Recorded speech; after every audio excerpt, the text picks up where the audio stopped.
Hey everyone, welcome to Pop Culture Pastor, where we look at movies, music, comics, and more from the perspective of faith.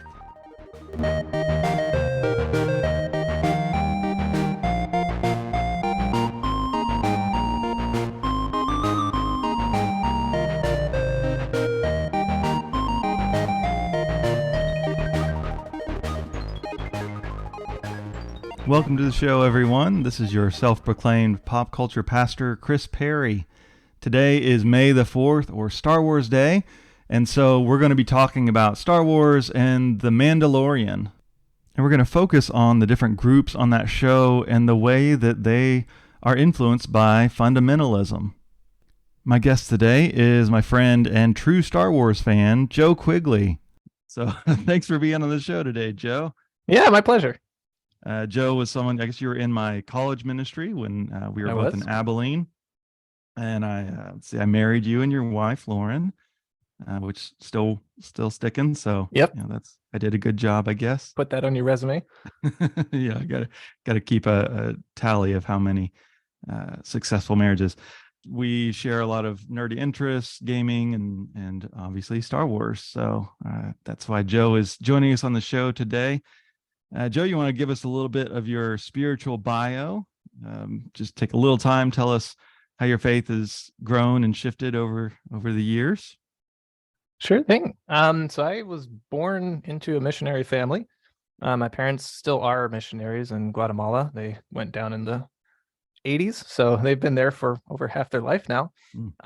And I was in that environment up until I came to the States for college. My parents were independent. At one point, they were with Wycliffe Bible translators, but they, right at the turn of the century, they decided that they wanted to move in a different direction, and the only way they could do that was independent. So yeah, they've been completely independent of the bureaucracies of the missionary world for some time, and that seeing both sides of that kind of shaped how I see institutions and organizations to this day, actually. From a spiritual perspective, aside from the fact that my parents were missionaries, we were a pretty fundamentalist family, actually. A lot of my memories of outside of church itself were spent with doing family devotionals every evening, strong focus on scripture. My grandfather in particular was a very well-read Christian, very thoughtful, intelligent person, and very big into apologetics. So I kind of have a bit of a marriage between Christianity and apologetics, almost being inseparable with respect to my earlier memories. Yeah, be ready to give a ready defense. What's exactly the Bible verse? Yeah. Yes. Or just, countering the culture in general, like whatever culture that may be, because Guatemalan culture was far more religious than U.S. culture was, even in the 90s and early thousands. So but not the right kind of religious. Getting to kind of what we're going to talk about, I assume. Yes. But yeah, in around 2018, 2019, I started to have a lot of doubts about Christianity in general. I wouldn't say my faith at the time, but just Christianity as a cultural thing. And long story short, I've essentially deconverted from Christianity altogether. I would still consider myself a very spiritual person, but not necessarily religious. I still would feel comfortable calling myself a follower of Jesus, but I wouldn't be comfortable putting the Christian label upon myself. Yeah, there's a bit of baggage to it, some of which we'll get into today. Yeah, we've kept in touch and had a lot of those conversations over the last couple of years. So I know you're a thoughtful person, and I think you have a lot to bring to this conversation. And you're having that outside perspective. You can come to American Christian culture a little bit as an outsider, which can help quite a bit when you're stuck in it. That's one of the things we'll talk about with fundamentalism, is not being able to see outside yourself.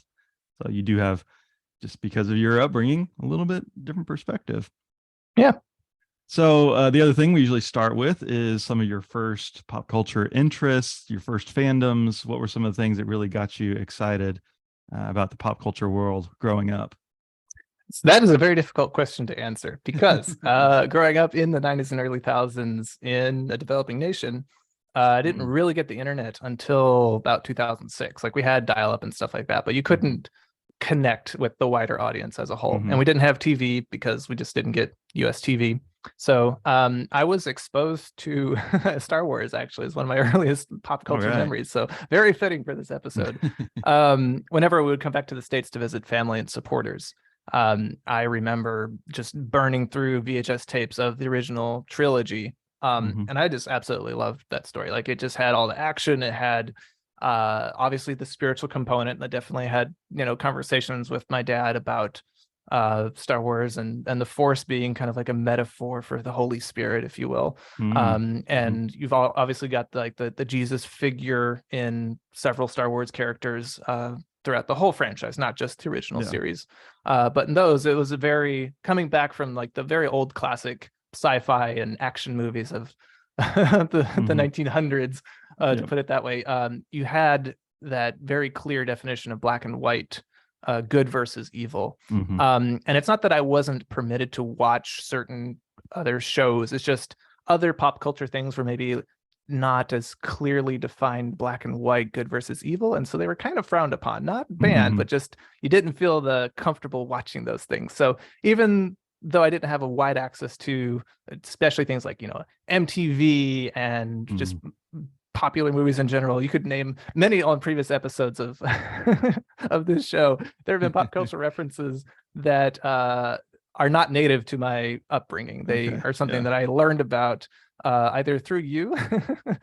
Having listeners may not know, but I spent a summer with the Perrys, and I learned a ton about American pop culture through them. That's but also just going to college and being around other then kids who would quote things, and just you get that over your head sensation, and people have to explain things. But I would say starting around 2015, I became a little bit more conscious of current pop culture and have fallen in love with those things. Lord of the Rings would be another big thing from my past.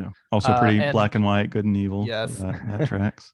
Well, we're not talking about all of Star Wars. I've already done one episode. I think it was like the second episode of the whole podcast, talking about the Jedi and some of the flaws of the way they do things. So you can go and check that episode out if you want. And I actually have considered doing another episode about the spirituality and the Force, and how the Force is similar to and different from Christian Holy Spirit or God. But today we're going to focus on The Mandalorian, especially season 3, which just wrapped up on Disney Plus.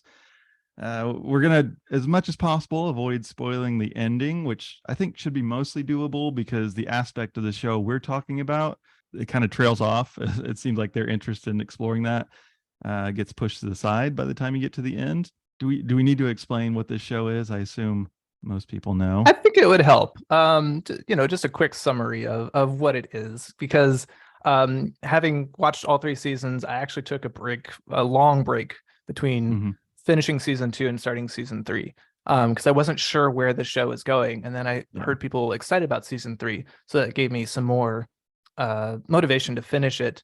And I'm glad I finished both. Like, I think it's a fantastic show. It's a very different flavor from classic Star Wars, which is, I think, if you're unfamiliar with the series, that is one of the biggest things that will stand out to you. Is it's Star Warsy, but it's also not. And that's I don't want to spoil it, so I'm going to keep that contradiction in there. Yeah. Well, it's like the first season, which is, a couple of years ago now, it wasn't getting into all the Jedi and Sith and light and dark side. It was just kind of telling the story of the Mandalorian. The character gets called, but his name is Din Djarin, and his relationship with his adopted son Grogu, who is the same species as Yoda. They still will never tell us what the name of that species is, which is really frustrating. It would help a lot for us nerds explaining stuff. So he's a bounty hunter, and he's living this life taking care of this child who has got Force abilities. But then as the seasons go on, you're seeing a lot of his relationship with his culture as a Mandalorian and how that relates to things like the Jedi. And season 3 especially gets into what is the status of the Mandalorian people, and what does it mean to be a Mandalorian, which is one of the things we're talking about. So overall, how did you feel about season 3 of the show? I'm a little torn on it because, like you opened with, I thought they were going in a very interesting direction that was interesting to me because it's a little bit more personal, Mm-hmm. but it kind of mellowed out into your general action franchise. That being Yeah. said, the action was top notch. I Mm-hmm. appreciated the special effects, but from a story perspective, it definitely felt like it was a little bit rushed to tie up loose ends. And I am aware that the creators have said they don't plan this to be like a super long running show. Mm-hmm. So not knowing that, I think I would have been more disappointed in how season 3 ended than it did. But I'm glad that they have an ending in mind and they're not going to just draw things out. So I can forgive a lot of shortcuts that they might have taken to kind of Yeah. move the story along to set it up for season 4, which I'm very invested in. I'm going to be watching that as soon as it comes out for sure. Mm-hmm. Yeah, it was just very, it was a mixed bag, I would say. Like it wasn't very consistent. One of the things that at times I really like about this series is it'll just kind of do standalone episodes. Plenty of people have compared it to a video game because it's like, okay, Yeah. character gets a mission, he goes on the mission, he comes back and gets a reward, or he gets new armor or something. And so there were some episodes in the season that were like this, especially the one with Jack Black and Lizzo, where it's like, okay, That was you great. came to this planet to do this thing, and then you spend like 90% of the episode with this mission that they're given, and then they come back in the last 2 minutes, get back to the main story. And it just, I don't know, that can work, but it felt very uneven. I think part of it is also like you're only doing 8 episodes and you have this bigger story. I think that, if this was like a 20 episode series like they used to do, it wouldn't be that big of a deal that they were like basically filler episodes. But when it seems like, okay, we're only going to do these episodes to focus on this one big story about the Mandalorians, when like your second to last episode you're doing this other silly side stuff, it just, I don't know, it doesn't hit quite as well. There's also the episode where like the Mandalorian's not in it at all. Yeah, that one was really confusing. Yeah, it's the story of this former Imperial agent, and them, and we're seeing how the New Republic is trying to reintegrate them.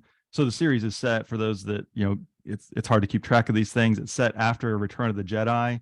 So this is when the Empire has been defeated, but they still linger. And it's one of those things, like, yeah, I'm certainly interested to see how the New Republic came about after Luke and Leia and Han helped defeat them.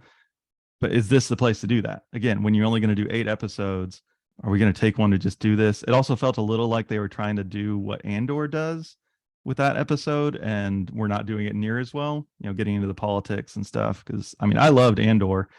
I don't know, it doesn't have the same vibe. And so it just felt really out of place for that one episode. Yeah, unless they're building something up for season 4, it felt like it was an Andor crossover episode. Right. I enjoyed it from the world building perspective, but it didn't further the Mandalorian side of things at all, other than Mm-hmm. to connect some key plot details at the later half of the season. But Yeah. I felt like they could have wrapped that up in a segment within an episode rather than making a Yeah. whole separate episode. Yep. Yep. All right. Well, that's big take. There were a lot of positives, and like the overall story I thought was really interesting. We'll get into some of that, but the season could have been more consistent, I feel like. But what we're focusing on today is Mandalorian culture, and Din Djarin, how he feels about it, and how people around him talk about what it means to be a Mandalorian. Because the main thing that we're focusing on really is the way in which Din's clan are fundamentalists. That the phrase they say all the time, "This is the way," is a way of saying this is the only way to be Mandalorian. That if you don't practice your Mandalorianness, I don't know, if you don't practice it the way that we say according to the creed, then you're not really a Mandalorian. And so we're going to start and just think in general about fundamentalism and what that is, what we're referring to, and how it functions. Really, it's an American movement that starts in the early 20th century.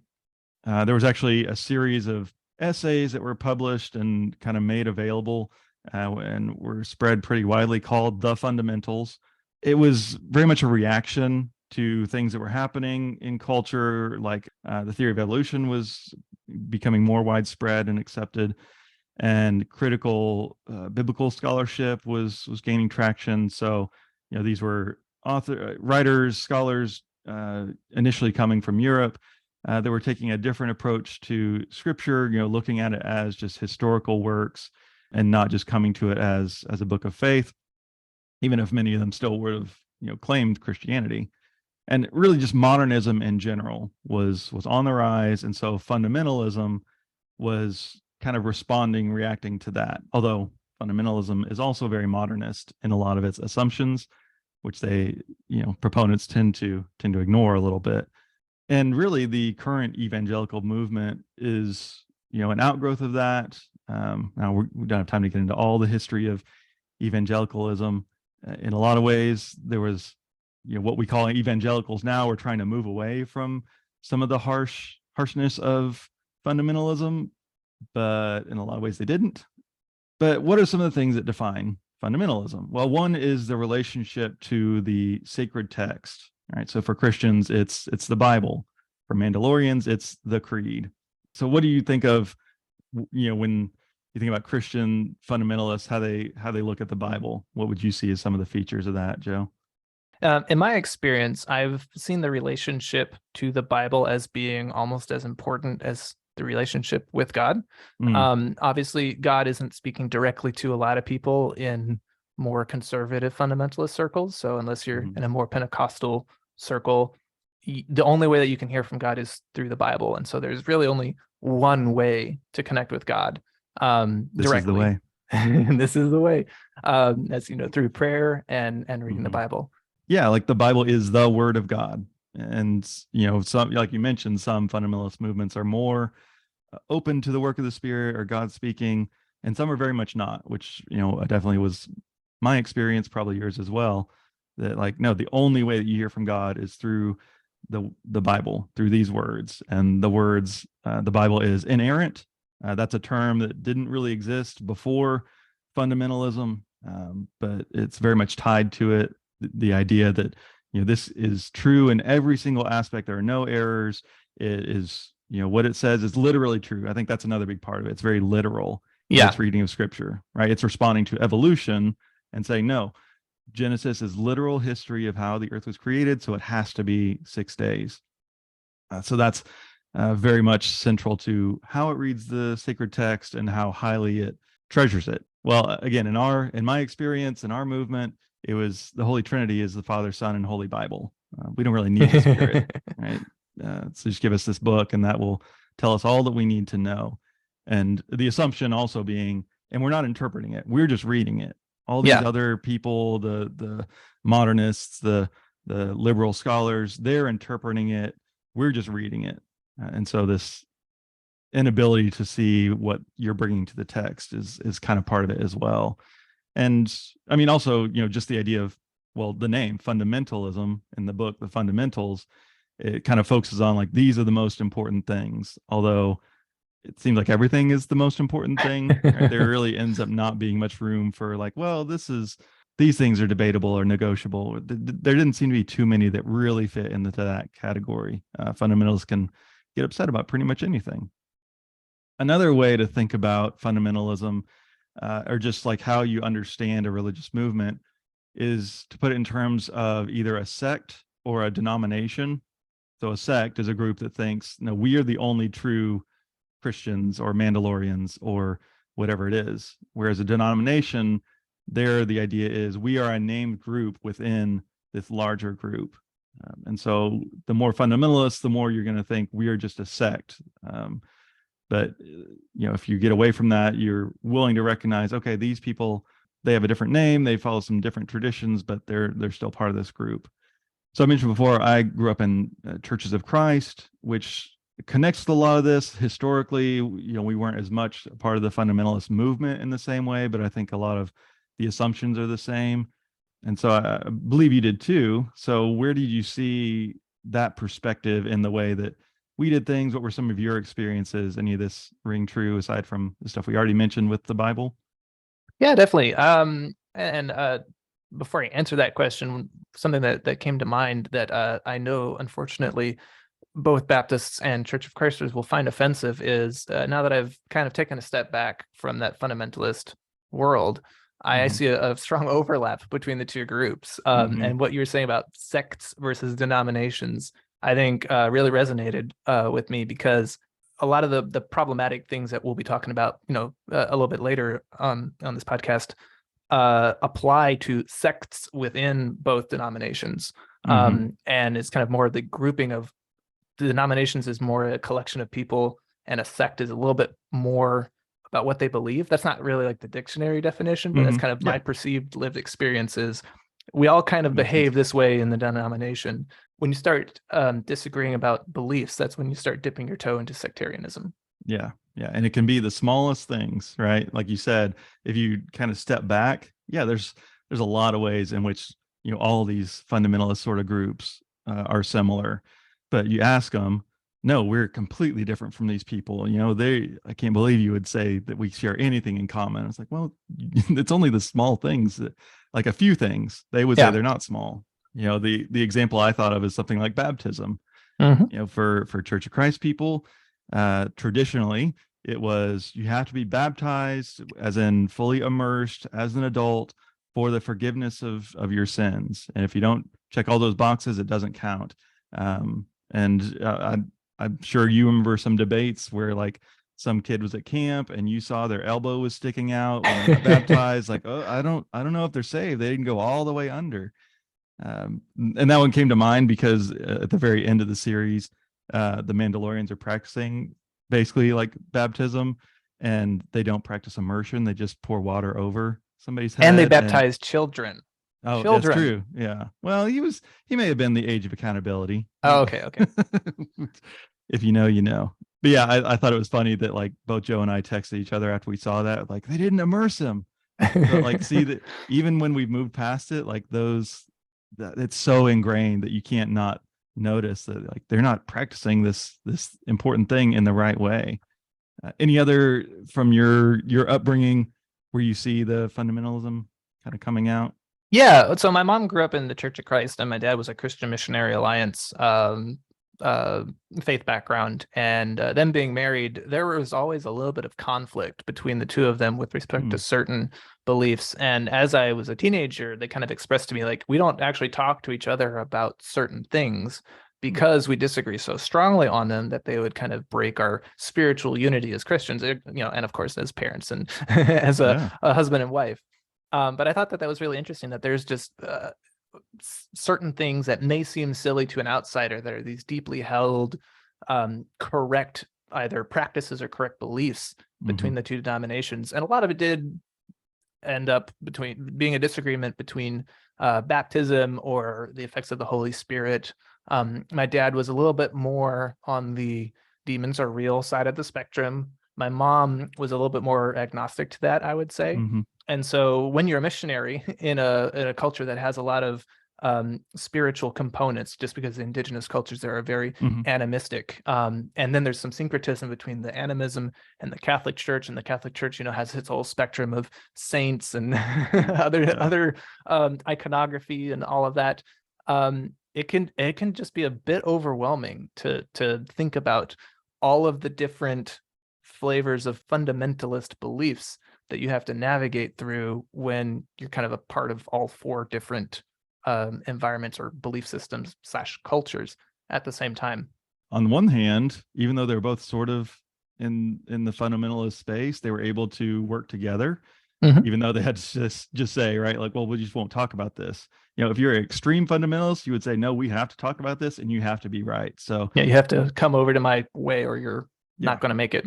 Right. So that's positive. But like you mentioned also, fundamentalism often wants to isolate and be completely separate from the world and sees itself as against the world, or the world is against them. And yet, as you mentioned, well, yeah, but we are part of multiple cultures and they're always going to be interweaving and affecting each other, right? We're kind of wanting this pure belief that's not affected by anything else other than how we read scripture or the Mandalorian creed.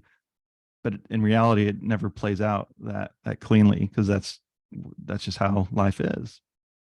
So there are some strengths to fundamentalism. It might seem surprising to say, but at least we want to think about, well, where does this impulse come from? Are there any positive impulses behind this movement. And I mentioned, at least for American fundamentalism, that flavor of it. It was in some ways established as a reaction to what was going on. I wouldn't say that more conservative Christians at the time were being persecuted for their beliefs. They were just feeling challenged. But when you look, more broadly across history, there are plenty of movements you could describe as fundamentalists in some sense. And what you often find in those situations is that these rules or these beliefs are established during really difficult times. Yes, fundamentalism can be very black and white, but kind of like what you mentioned with liking Star Wars as a kid, sometimes that's helpful. It simplifies a very complex world. And it allows this community to focus on, okay, these are the things that really matter. These are the things that tie us together. And so all these rituals that often serve the purpose of defining who is in and out. I don't know, do you see any positive to having those sort of rituals? I do, yeah. One thing that comes to mind, so Guatemalan evangelical culture is very, very strongly against drinking and dancing because those have a lot of ties, especially going back to the animistic side of things. Those behaviors have ties to connect you to the negative spiritual world, the demonic spiritual world. There's also the social effects. A lot of deadbeat fathers, for lack of a better word, who disappear and then come back and they're just completely inebriated. They've been gone for 1 or 2 days. No one knows like if they're okay. They come back and then they beat their wife and their kids, like really heavy stuff that has strong sociological effects. And so when that is prevalent in the culture, to have a subculture that says you're a bad person, you're a failed Christian if you participate in any form of drinking, moderation or not, or any form of dancing, moderation or not, because it's very hard to do that moderately for so many people who have grown up with that environment just pervasively.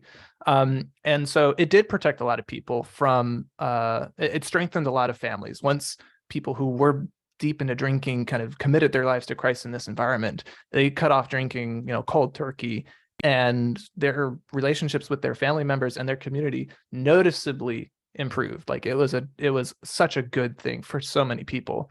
On the other hand, for people like me, where I don't have that problem, I had to be very careful. We even, if you've ever had the non-alcoholic sparkling ciders to just celebrate for fun things, we had to make sure that no one saw us unpacking that when we come home from the grocery store, because it would look like it looks like a bottle of real wine. And we didn't want anyone to assume that we were doing anything uncouth, even though, obviously my dad never had any issues with people doubting his ministry or anything like that. And I think it wouldn't have been too big of an issue if they did find out, but just there was that pervasiveness in the culture of like, we really don't want people to think that we're talking out of the other side of our mouth about this kind of stuff. There's some accountability. It keeps people in check with what they say they believe and what they do. And the negative side is people are always suspect and always looking for heretics who aren't following the rules. But I mean, rules, having a way of life is not a bad thing. We need that. And sometimes fundamentalism pushes too hard and this like nobody's good and we have to have all these rules, but it can give that structure. I think that's one thing that it offers. Kind of gives you a box to sort a complicated world into. And it also preserves a sense of community. It's not just, I don't do this, but we are a people who doesn't do this, or we practice this. We don't use instruments in our worship. That was another big Church of Christ thing. Without getting into all the theology behind it, one thing it did, this is who we are, right? It makes us distinct. For good or ill, but we kind of know like, okay, this is how we can point to something, because we're embodied human creatures. We need things that we can point to and say, this is who we are. And so something like that practice or how we did baptism is a thing that we could hold on to kind of help us define our community. And it also provided, I'm referring to the not using instruments in the music in particular, it provided a very distinct communal ritual to perform, which would be practicing. Like the church community as a whole would come together and practice singing so that the singing could improve, so that the music would be better. Yeah, it's unifying, and that is a good thing. Rituals, I'm all for rituals and what they can do to bring people together and give us some sort of identity. And it really matters when this group is out of power, right? If this is an oppressed minority, it's even more important they have rituals and beliefs that give them identity. Now, it can also maintain divisions and keep others out of the group that maybe would like to be included or should be included, but when you're not in power, that matters a lot. An example I thought of is like the Jewish people in the what we call Second Temple Judaism, which is kind of the period before the New Testament and a little bit after, where I won't go through all the history with the Roman Empire, but one of the reasons that the food laws and circumcision and Sabbath were so important is it gave them that sense of identity when they were under Roman occupation. And that wasn't the only time that that's been the case for the Jewish people, right? It's a common story through their history of being oppressed and having these things that they could hold on to remind themselves, no, this is who we are, as they get scattered around the world, to be able to say, no, we are still this people and we have these practices.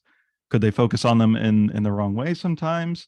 Yeah, I think that's why Jesus is so critical of them. But we need to see that they're not inherently negative practices, but they offered something to the community. I read an article this week by Bryant Francis called "The Mandalorian Gave Bo-Katan a Story Like No Other." It's on IO9.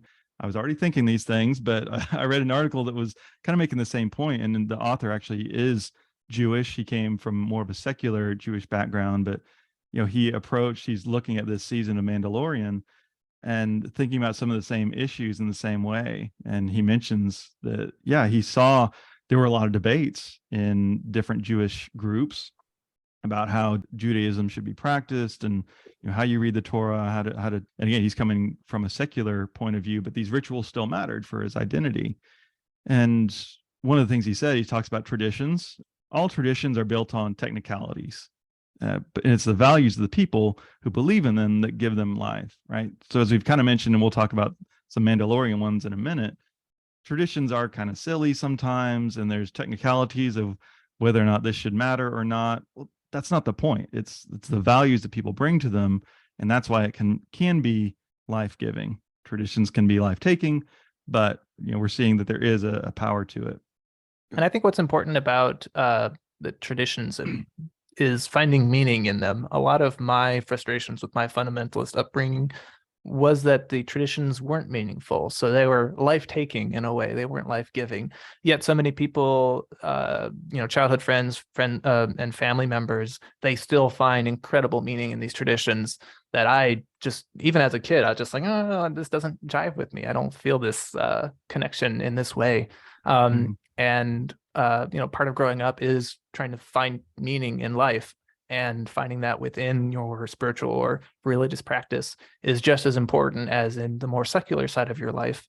I think having such a large library of traditions, if you will, that a lot of fundamentalist cultures bring to the table makes it so much easier for you to participate with other people and find meaning in that participation. Mm-hmm. Yeah, if the community is willing to talk about this is why this tradition matters and here's what it means and the value in it, then it is positive. But maybe something you were alluding to, or at least that I thought of, is so often if you ask, well, why do we do it this way? It's like, well, that's the right way to do it. This is the way we've always done it, right? When that's all it is, that's not very life-giving. And so if you can dig in a little deeper than just, well, this is what the Bible says, right? But that's so often the only answer that we want to give. So if you can go deeper with it, which I think very often you can, yeah, there is a lot of value. And so going back to the Mandalorian, they don't have a sacred text as far as we can tell, but they do talk about the creed a lot. That one of the characters says, the creed is how we survived. I actually have a clip here where one of the characters, known as the Armorer, explains some of Mandalorian history and how she understands the creed and how it affected how things played out. Bo-Katan Kryze was born of a mighty house, but they lost sight of the way. Her rule ended in tragedy. Only those that walked the way escaped the curse prophesied in the creed.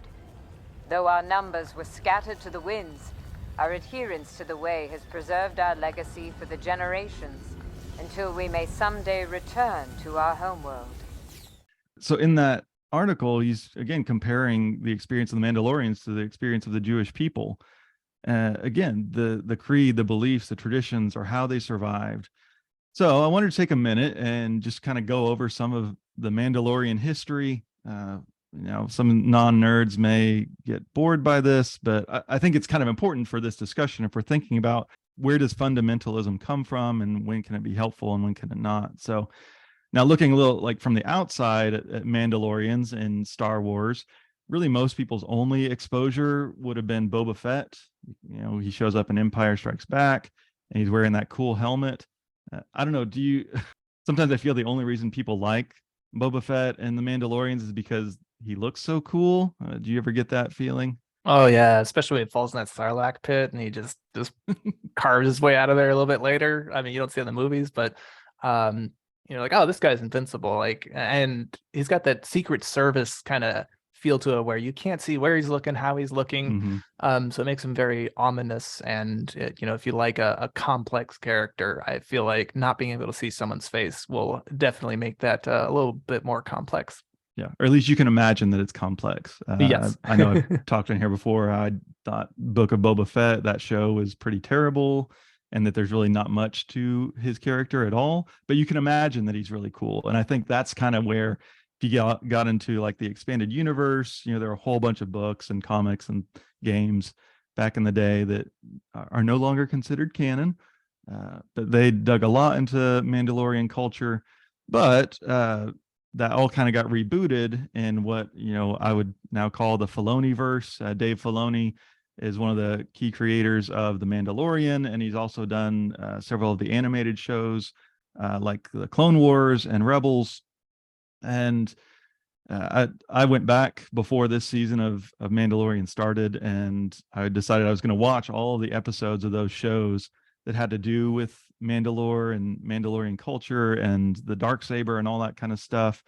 The shows are pretty hit and miss because they are made for kids, but I'll share a list of some of those key episodes if other people want to catch up. Looking broadly at their history, the Mandalorians were a pretty warlike kind of society, kind of tribal, different clans that were fighting for a long time, and then they unite under this leader named Tar Vizsla. And he's the first Mandalorian to also become a Jedi. And so he builds the Darksaber, right? So it's this weapon that kind of becomes this symbol, almost like a religious symbol of leadership for these people. There's a lot of wars with the Jedi. They did not get along, and the Mandalore, their planet, kind of gets ruined because of it. And then you jump ahead to the time of the Clone Wars. So this is like during the prequel movies. If you go and watch the show, there's been this big shift where the planet has now become very pacifist and kind of non-interventionist. There's a new leader named Duchess Satine Kryze. She's the sister of Bo-Katan Kryze, who we're going to be talking about.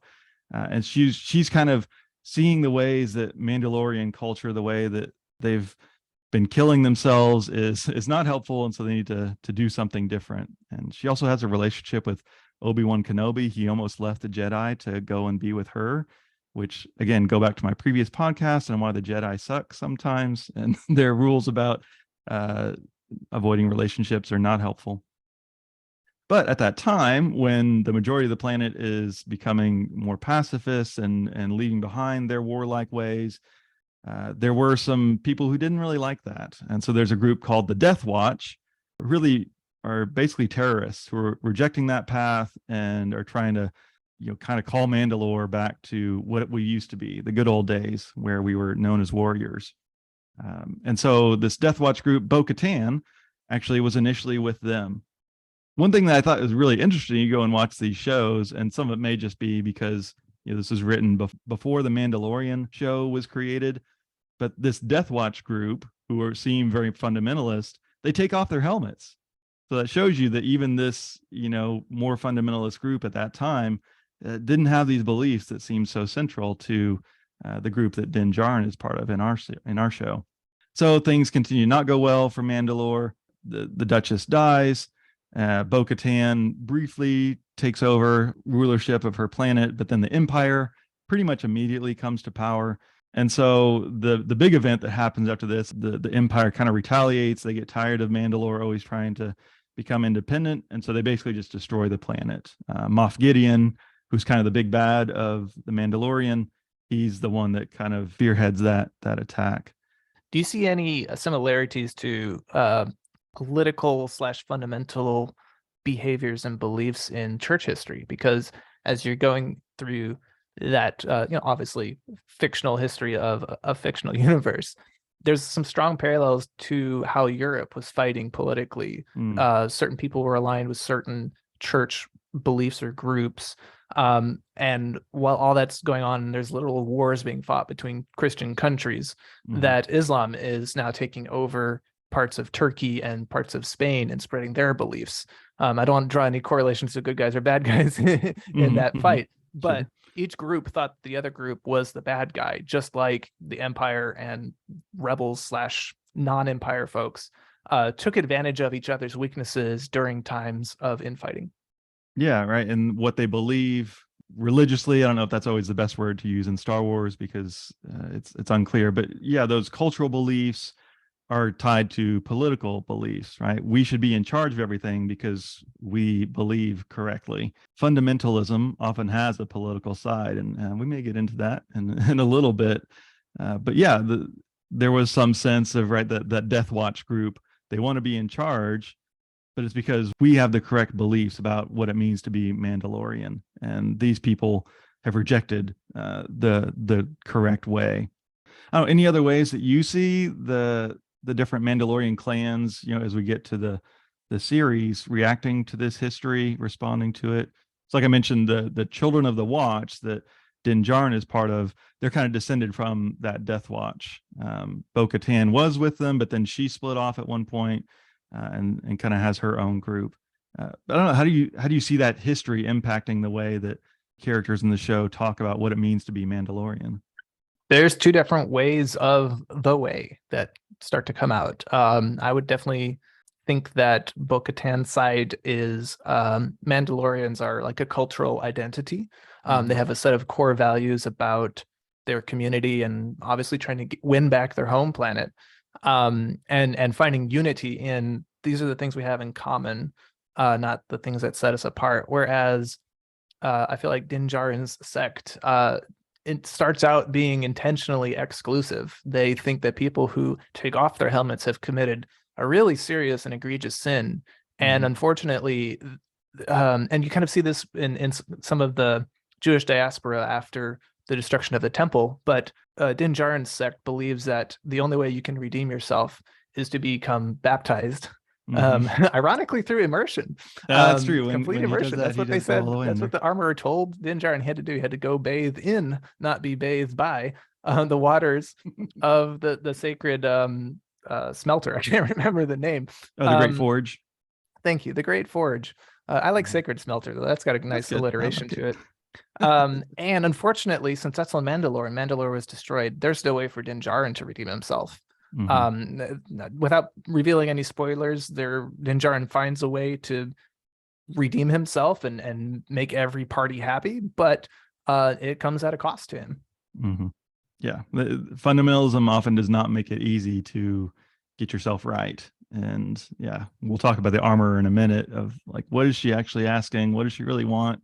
It's not always clear. So yeah, this idea of fundamentalism, it's not in Star Wars. It's not just with the Mandalorians. I mean, we could probably go down a whole rabbit hole of the Jedi, the dark side and the light side. That's pretty fundamentalist, right? Because it's often a black and white way of looking at it. I think you mentioned the Obi-Wan's line, only Sith deals in absolutes, is an absolutist statement. So it's very present in all, again, the Jedi are kind of a religious movement, so it makes sense that they would be pretty hard line about some of these things. Any other ways you see the Jedi carrying out some of these strengths and flaws of fundamentalism? Yes. I personally relate to Mace Windu a little bit. And if you go into the lore behind the color of his lightsaber, for example, he picks a color that's not light side or dark side. It's kind of in the middle, and he chooses a fighting style that, in order to amp yourself up to participate in that intensity of fighting. You have to put yourself dangerously close to the dark side. But yeah, he's like a very convicted person. He like a good Jedi. He's very interested in defending the innocent, and the oppressed, and he does that extremely well. You see in when he dies, like he's doing it to save innocent lives. And he kind of has this wise counsel where you go to certain Jedi for certain advice when you're struggling with some problem. We see that with Anakin and Obi-Wan and stuff. And Yoda's got his old wise sayings, but it is also a little bit more black and white, whereas Mace Windu kind of tries to get to the heart of the problem, and he approaches things differently from other Jedi on the council. Yeah, right. So they're always outliers, but that's often not the case. These movements tend towards our side and the wrong side. So yeah, light and dark kind of makes that pretty clear. And I mean, you could go way back and look at all the history of the Jedi, and I know it's changed multiple times that they've retconned things, but there were difficult times that, helped create some of the beliefs of the Jedi Order. But then by the time we're seeing them, like in the prequels, as I mentioned in the last episode, they kind of become irrelevant and just too stuck on their rules to really see the effect that they're having, right? So it's those traditions for the sake of tradition rather than what's going to be life-giving. And that's part of the reason that they get wiped out, because they're just too stuck on the way we've always done things instead of seeing what do we need to do. And so that kind of gets towards the flaws of fundamentalism. And we've already been talking about some of this, but going back to thinking specifically about Mandalorians, the Children of the Watch, the Helmets On group, their creed is not actually representative of historical Mandalorian culture. You watch the show and you don't know anything else about Mandalorians, you would think, oh, this is how Mandalorians are. They just never take their helmets off. Boba Fett never did. Yeah, that's true. Boba Fett didn't. Well, until you watch the show about him, and he yes, and then he does all the time. But really, like that, their specific group, their movement is only like decades old. We don't see exactly how it formed, but it seems like it was after their planet was destroyed in this great purge is probably when they developed this idea of true Mandalorians keep their helmets on all the time, and all the other stuff that goes with it. But that seems to be part of the deepest held belief of their creed. But then by the time you get to the second season, well, we're seeing other Mandalorians who believe differently. And in the case of Bo-Katan is kind of the main leader of this other group. Well, she kind of has a deeper legitimate claim to be a true Mandalorian, right? Her sister was the ruler of the planet, and she took over that status after her sister died. And on the other side of fundamentalism, this group tends to focus a little more on pure blood. Are you really descended from Mandalorians? Not hard to see examples in history of where pure blood sort of fundamentalism becomes very dangerous and violent. And they also have a lot of beliefs around the darksaber, that like this weapon is not just a weapon, right? It's a symbol of leadership. And what's interesting is the Din Djarin's group, the Children of the Watch, don't really seem to care about the darksaber too much. I mean, the armor knows what it is. So there is Paz Vizsla that challenges Din Djarin for it once he gets it. But it seemed like the darksaber is not as important to them as the helmets are. And so that all kind of points to what we've said, that traditions at times can be silly. I remember seeing a comment after one of the episodes where it's kind of funny how seriously Din Djarin will take the helmets rule, whereas with the darksaber, he's like, guys, just take it, right? It doesn't matter right? These are just silly rules. Like, you can't see that you're doing one thing on one hand and the opposite on the other. Yeah, for Din, he has to go be baptized in a very particular water that's inaccessible now. And yet when it comes to like, oh, I can just give the true owner of this darksaber, I can just hand it to them. They're like, oh, no, you got to fight to the death for it. Like it's the same thing, but from his perspective, it's like, saber is silly. What you have is silly. What you believe or what you do is what's important. Yeah. Whereas Bo-Katan and their group would kind of be the opposite. Like, yeah, you can take your helmet off. Who cares? But the darksaber can only be passed in this certain way. It's this tendency that we see in modern fundamentalism, no, this thing is intensely serious, but this thing you believe is silly. Like, well, if you stand back, they're kind of both silly. And so it's, well, what is the situation? What are the needs of the present? But if you can't get past that, it doesn't make much sense. And also, just one of the things that fundamentalism makes difficult is like who's truly in the community. Din Djarin is not born a Mandalorian. They call him a foundling because when he was young, Mandalorians found him and he was orphaned, and so they kind of brought him in. He was converted into this group. I think of, like, again, in the Second Temple period, you would have Gentiles who would convert to Judaism. They would be called God-fearers. You see a few referenced in the New Testament. And it's like, well, okay, you are part of our community, but not really, because you weren't born like we were. Even if you went and got circumcised, well, that's good because you need to do that. But you're a little bit suspect because you're not truly one of us. And you see, you're 98% Jewish. Yeah, right. And so, like, on both sides, Din Djarin kind of gets that, right? That you see both Children of the Watch and Bo-Katan's group, they're like, oh, you're not really Mandalorian, right? And in that case, it's because of birth, right? So there's a million ways in which you could say, well, you're not really Mandalorian, but who decides? We see the same phenomenon in church history, right? Well, who's a true Christian? Well, it's Christians who believe exactly like I do. And if you don't, then you're not a Christian, right? That's fundamentalist kind of thinking. And there's even like the no true Scotsman. Are you familiar with this idea? Yes, that's one of my favorites to point out. All right, you want to explain what that is?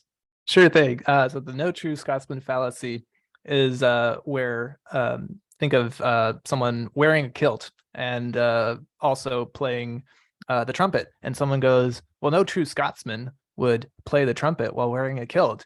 And it just so happens that the guy's passport says Scotland. So is he a true Scotsman or not? Because his passport says he's Scottish, but you think he's not because in your mind, only a Scotsman can do these particular things. Yeah, yeah, you have to play bagpipes. Whereas in front of you, there's clear evidence to the contrary. He's both Scottish and playing the horn. So how do you reconcile that cognitive dissonance? Yeah, right. Like when someone has a category and says, oh, here's what people in this category do. It's like, well, this person is not doing that, but they are in the category. And you just kind of try and redefine it without taking it seriously. But that being said, no true Star Wars fan actually enjoys the first three movies. I do think we need to make that pretty clear. And yeah, we see this in all sorts of ways. Well, a true American believes this. Well, I don't believe that, and I was born here. So, but think of all the ways on from various perspectives that happens, or the things that people would say make someone not really a Christian, even though they claim Christianity and go to church and worship Jesus. Well, no, they're not true Christians because they're not Christians like I say. So who gets to define it? That's one of the biggest dangers, I think, is it's always trying to limit the group and exclude people because the viewpoint of fundamentalism is primarily against others, that you're always seeing yourself as this minority, as being oppressed, as you're being persecuted. Well, sometimes you're not. I mean, again, just thinking about the world today, what happens when fundamentalist groups become the power, when they gain political power? I mean, I think this pretty clearly is shaping the political landscape now. People that they have this fear-based persecution complex, and yet they have the power to, put their people on the Supreme Court and make decisions. There's this kind of an intentional lack of awareness of how much power you actually have to say that we don't have any power and yet we're going to enforce all these things on other people. Well, that's just not true. And it's expecting others to adhere to this very narrow view that you have, instead of acknowledging there might be other ways to do it. It doesn't allow for that kind of freedom. I don't know, do you see any other negative outgrowths of fundamentalism in the world today? So in politics, there's this concept of the tyranny of the majority, where in a population group, if more people have a belief of some sort that a smaller group doesn't, in a democratic setting, the majority always wins, and they can always kind of step on or suppress the preferences or beliefs of the minority. And yet when fundamentalism gains power, you have the inverse. You have the tyranny of the minority, where the people in power, even though the majority of the democracy doesn't want certain things, because they're in conflict with the fundamentalist beliefs, they tend to be subject to those fundamentalist beliefs, even if they don't personally believe them. Yeah. So it's really not a democracy anymore. It's no, this is the right way to do it based on how we read our sacred texts or whatever it is. Sacred text being the Bible or the Constitution. And so it doesn't allow for hearing the variety of voices that do exist. And so again, it's kind of blinding yourself to what's really going on in the broader world. So how do we move forward? Well, we'll go back to Mandalore. What can they do to move past this fundamentalism? And I guess kind of the question of, do we see that happening, especially in the third season? I think Bo-Katan is kind of the main character that we see this happening through. And I would kind of define her as, well, to use, modern popular religious language, she is kind of deconstructed in the sense of she is a Mandalorian. She's grown up in a position of privilege, in fact, and saw all of what was happening and where these beliefs led. And yet she's seen the ways that the creed or Mandalorian culture has fallen short. She gained the Darksaber, this important religious symbol, and then immediately everything fell apart. And so that kind of, even though she still is drawn to it and sees value in it, she also has enough awareness to realize, okay, it's not magic. It's not just going to, if you do the right things and follow the right rules according to the creed, then everything is going to work out. So she's torn between wanting to lead her people and restoring them, but also seeing all the flaws in how they've lived. And yet, I won't get too spoilery, but she does kind of have a religious experience, I think, early on in the series. And that kind of, I think, reinvigorates her desire to put value in her culture and help her people. And unify the Mandalorians who have different beliefs. She got to see some of the value, or find some of the meaning, in these other beliefs that she didn't previously have. Yeah, like she spends times with different groups and takes their beliefs seriously, even though she doesn't always understand them. She wants to see, why does this matter to them? So thinking more broadly, do you see any ways in which like questioning beliefs or trying to leave behind some of those fundamentalist attitudes can actually make someone a better leader, either politically or spiritually? Yes.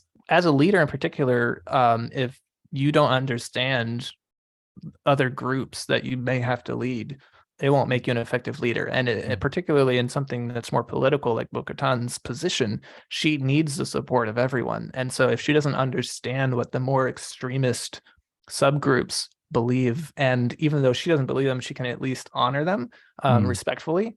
So long as they're not stepping on anyone else and oppressing someone else, she is able to navigate that to gain their support, which is absolutely critical by the finale. Like, she would not be able to get to what she wants to do without a lot of help from the people that maybe weren't enemies, but they definitely didn't get along before. Yeah. And even like they still don't agree, but she's able to kind of hold them together. And like you said, see why this matters to these more extreme people. On the other hand, you also have the armorer. She's kind of the leader of the Children of the Watch. And she's the one that's always saying, here's what the creed is, and here's what you have to do. And yet, it feels maybe like there was a little bit of a shift in her in this season. That's one of the things that I think was not totally clear. And I don't know if that's a good thing or a bad thing, right? Is this good ambiguity, or is this bad writing? I think it's bad writing. I'm a little pessimistic on that. Again, having been fully immersed, no pun intended, in the fundamentalist culture, leaders who enforce that level of fundamentalism don't usually change their minds. I do think the writers were trying to shoot for, maybe behind the scenes, you don't see it in the show, but their exposure to Bo-Katan's participation in their culture maybe showed them that this isn't the way, this is more of a way. Like, maybe their way is a little better, but there are other legitimate ways. and that the show just doesn't devote any time to that. It was just kind of like brushed past, which made me a little unhappy. But at the same time, making a show about fundamentalism might not get all the rave reviews that the Mandalorian gets from Star Wars fans.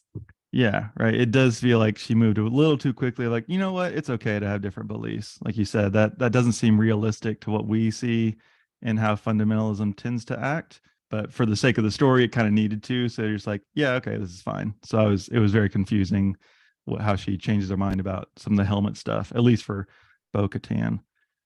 So again, we're not spoiling the end, but there seems to be some sort of peace that comes between these different groups. But I don't know, do you think it'll work out going forward? Any guesses for what's next for Mandalore? I will not be surprised if in a later season there's a little bit more infighting between the groups once they've become comfortable and they've established their presence and kind of regained their power a little bit on their corner of the world. They might start dividing a little bit back along those sectarian lines, and I'm sure some enemy will be able to exploit that and cause a crisis, and they'll have to realize that they're stronger together than they are apart. Yeah, that's kind of what the big picture story of this one, but unfortunately history shows us both in Star Wars and in the real world, that stronger together mindset, it's hard to maintain that. And unfortunately, the sequel trilogy in some ways has kind of ruined a lot of the storytelling possibilities, I think, because, well, we know where it's going eventually. So whatever happens with these remnants of the Empire, well, it's going to turn to the First Order eventually anyway, which kind of unfortunate, but that's how it is. And not to be an ambassador for a whole nother show, but I think you start to see that in Andor as well.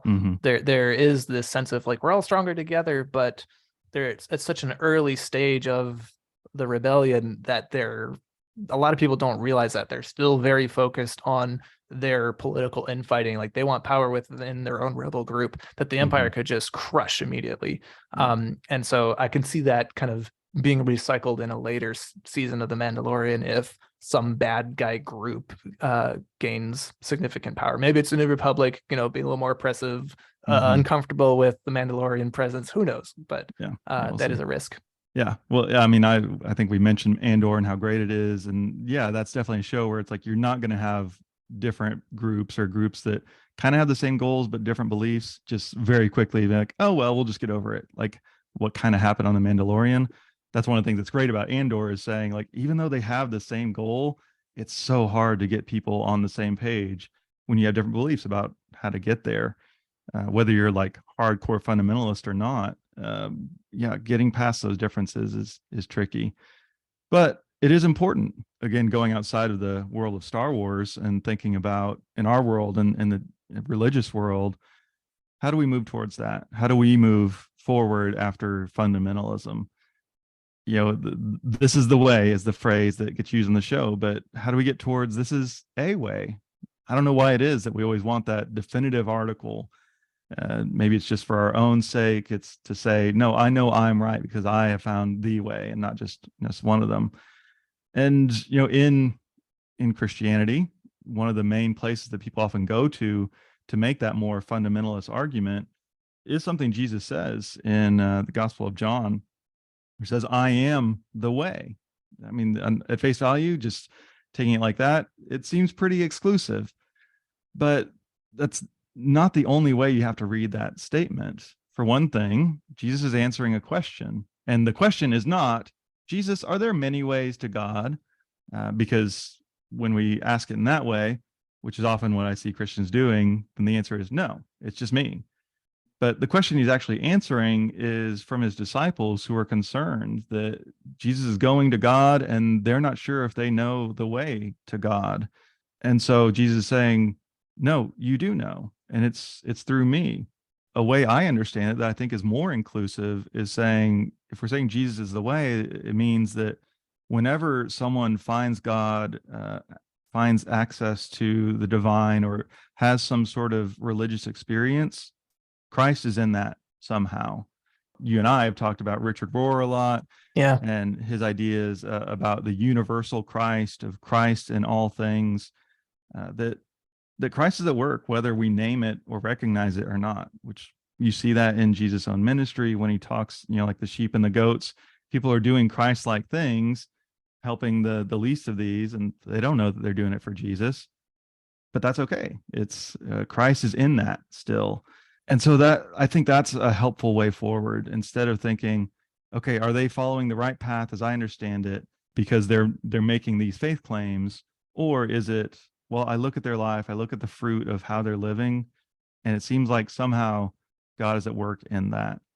That's, to me, even taking what seems like the most exclusive statement, it doesn't have to be as exclusive. In the same way, also in the Gospel of John, he talks about, I am the gate. Right. And that's not, I'm the gatekeeper, as in I'm going to keep people out, which is usually the role that the church has taken. But again, if you're accessing abundant life, it's happening through him in some sense. If all things are made through him, he is in all things. How could it be any other way? And that's not to like try and import my beliefs on everyone else and say, well, I know that you're really a Christian. But this kind of deeper, more contemplative approach to the presence of Christ.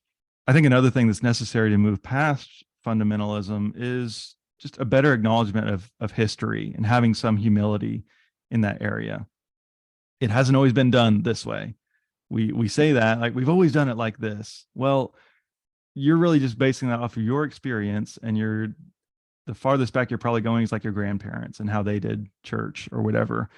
It hasn't always been that way. This is something I see plenty from more fundamentalist groups. They'll say, well, historic Christianity has always believed blah, blah, blah. And then they'll insert a belief that if you just look at the history of it, has only been around for less than 100 years or so. And so we just have to be able to admit, well, we may not be the first to do this, to think that we got it right. There may be other approaches. And I don't know about you, but yeah, we didn't learn hardly any church history. We just said, well, they were all wrong. We got it right. So just do it this way.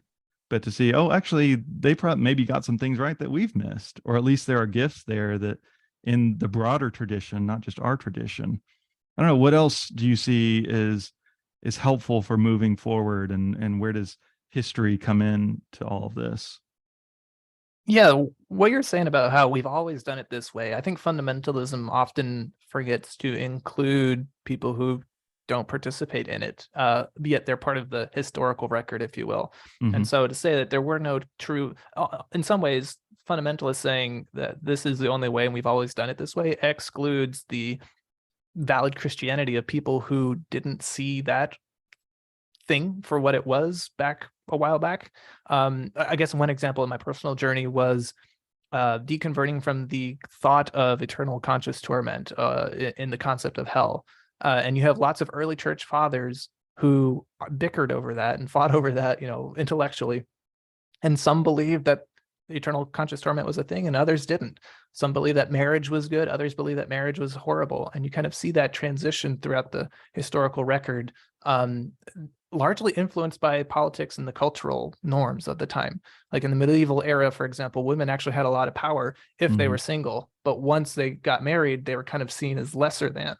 And I'd always, how do you reconcile that with both Paul's call to not get married so you can serve God better, and then a lot more the modern evangelical calls of like, you can't serve in church as a woman unless you're married to someone. Like, as a single woman, you're kind of a danger to the church because you can mess up the structure. You got to make sure that you're married to a man before you can really participate. That wasn't the case 1,000 years ago. And who's to say that those Christians who believe the same elements of the Nicene Creed as a modern fundamentalist would, how can you say that they're not true Christians? Yeah. So just more awareness, seeing, okay, this worked in their time. Maybe it doesn't work now. Maybe it does. But having that openness. Fundamentalism doesn't have much room for that. And I think that's so key to see, well, we can see the value in the way that we've done things. Our rituals do matter. Rituals are good. When they're used to draw people together and form community, I think that is powerful and worth, there are some voices that you just need to trash it all and just get rid of these things. Well, there is good in that, and you don't want to throw the baby out with the bathwater. And yet when those rituals are used to exclude, as they often have been, that's when we're seeing the negative side. So what can we hold on to of our history, but not in such a rigid way that it excludes the real experience of real people? All right. Well, that kind of wraps up our conversation about that.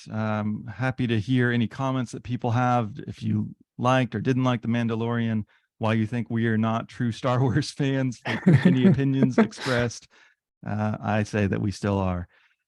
All right. Well, we're moving now to the end of our show. And one of the segments we love to do here is our pop culture consolations and desolations. So this is where we take the spiritual practice of the examination of consciousness from Ignatius of Loyola to think about what's been life-giving and not life-giving in the world of pop culture. So, Joe, what's something that's been a pop culture consolation for you recently? Oh man, the last 2 episodes of Ted Lasso have been consolations. They have been some of the sweetest, most comforting bits of modern TV that I've seen in a while. And I feel like every season of Ted Lasso has that. So season 3 in particular just kind of hit me at the right place at the right time. And, it just kind of felt like being curled up on a couch, feeling absolutely safe with, your best friend or your family member or whatever. But you're seeing that through these characters' eyes. Yeah, I definitely would second that for those last couple episodes. And up to that point, I was like, I don't know, is this show kind of losing some of its magic? Even like part of that second to last episode, I was feeling that. And then like he has this speech at the end and like, nope, okay, this is amazing. And I was crying. Yep, I almost cried. Ted Lasso, still good. So one of my consolations this week was a new album by the band called The National. I know I've talked about them before. Kind of an indie rock group that's been around for quite a while now, but they've gotten a little bit more attention recently because Taylor Swift has been working with one of the members of the band, Aaron Dessner, as one of her producers. She's on the album. Phoebe Bridgers is on the album. Sufjan Stevens is on the album. So it's kind of like hitting all of my bases. And they've really leaned into their brand of being sad dad music, which I actually got the hoodie that says that for Christmas. So yeah, that is, you listen to many of the episodes where I talk about music, that is definitely one of my vibes. But their most recent album, The First 2 Pages of Frankenstein, is great. I'm going to play a little bit of a song called Your Mind Is Not Your Friend, which is pretty relevant to the experience of many people I know, the way that you can't always trust the negative things your own brain is talking about you. This is a song that Phoebe Bridgers is on. So let's hear a little bit of this song. Don't you understand? Your mind is not your friend again. It takes you by the hand, leads you nowhere. You are like a child. You're gonna flip your lid again. Don't you understand? Your mind is not your friend. All right. What desolations did you have this week? Anything that felt kind of life-taking, or at least you wouldn't recommend to others, Joe? I don't think I have a true desolation, but I have a disappointment in that I finally got around to deciding I wanted to watch John Wick 4 after enough friends highly recommended it. And I can't find a showing in Dolby Digital and or IMAX within 4 hours of my house because of the D&D movie, which kicked it out of those theaters prematurely, because everyone said you gotta go see it in Dolby Digital and or IMAX if you have access to IMAX. It's just fantastic. So I'm kind of sad because I'm not too big into going to the theater anymore, because I feel like even though I don't have a good home theater system, it's good enough that most movies play and look great and it's very relaxing. I saw, for example, Avatar 2 in the theaters in its full glory. I would never watch it at home. And so I'm reserving my theater participation for things that I cannot replicate at home. And I just don't see the point in paying $10 for something that I can watch at home for the same amount of money. It's going to be on streaming in a month. So exactly. Yeah. So I'm looking forward to it. It's not a true desolation. I will be watching it. I think I will enjoy it, but it's not the way it was meant to be. This is not the way. It is not the way. For me, desolation is something I've kind of mentioned before, is just like bad streaming movies. They're hit and miss, but my wife and I wanted to watch the new Ghosted movie that's on Apple TV with Chris Evans and Ana de Armas. We did not even make it all the way through, and just like, this is not good. And I love Chris Evans. Generally, I would say he's my favorite Chris of the pop culture Chris's. He was not the right Chris for this role, because he's meant to be kind of a lovable loser, and he doesn't carry that vibe. Some of the worst special effects that I've seen. So there were some fun cameos about halfway through, but otherwise it's just did not work. And I don't know, it just feels like some of these streaming movies are the equivalent of made for TV movies, but it's crazy that the level of movie stars that they get in them sometimes. So yeah, I wouldn't really recommend Ghosted. Another one that, this kind of could be a consolation and a desolation is the game Marvel Snap, which is a mobile game. I enjoy it, but it kind of has taken over my life and I spend too much time on it. And it's a good game in the sense that like it's a card game where you get a hand and you are just playing one other person. Matches only last like 5 minutes or less. So it's really quick. But it can kind of get a little addictive, and my wife would probably tell you I spend too much time playing it. So consolation that it's fun, desolation that I get sucked in too much. But hey, if you play Marvel Snap, let me know, and we can compare decks and stuff. All right, well that's about all for the show. Well, thanks for being on the show this week, Joe. May the 4th be with you. And also with you. Well, now we need to take a minute to get serious. We talked today about how there are many ways to be a Mandalorian, there are many ways to be a Christian, and there are many ways to be a listener to this podcast. But despite what we've said in this episode, if you are going to be a true fan of Pop Culture Pastor, will you share it? Will you like? Will you subscribe? Will you tell your friends? Will you leave a review? Yes, anyone can claim that they are a fan of this show, but if you really are, this is the way. This is the creed.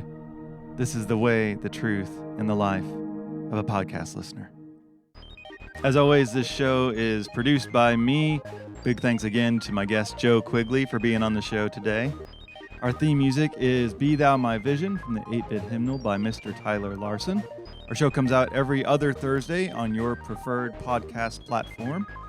You can follow me, though, in the meantime, on Instagram and Facebook at Pop Culture Pastor for more. Join us in 2 weeks when we're going to be talking about the Christian worship music industry. But as for now, you are dismissed. Go in peace.